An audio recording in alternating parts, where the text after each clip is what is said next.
Hi everyone! Welcome back to Heartful of Humans, ang podcast kung saan pinag-uusapan natin ang magulo pero magagandang bahagi ng pagiging tao. Ang episode natin ngayon ay pinamagatang Friendship Breakups and Moving On. At sa totoo lang, maraming nakakaranas nito pero bihirang pag-usapan.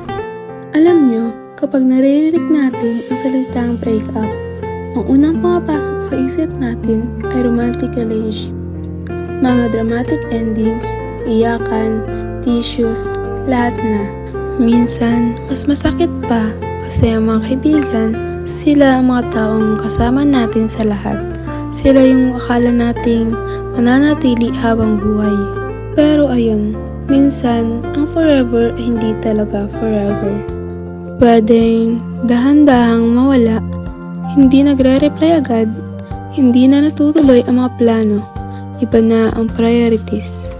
O kaya biglaan, may naging away, may nalabag na boundary, o may ginawa silang hindi mo inaasahan.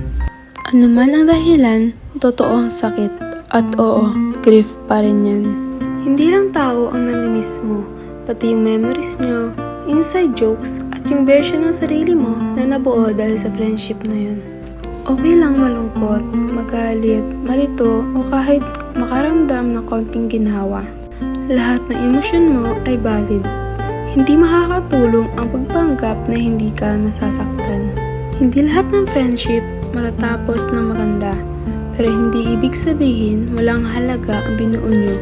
Minsan kailangan mo lang tanggapin na ang role nila sa buhay mo ay tapos na at okay lang yan. Salamat sa pakikinig sa Heartful of Humans.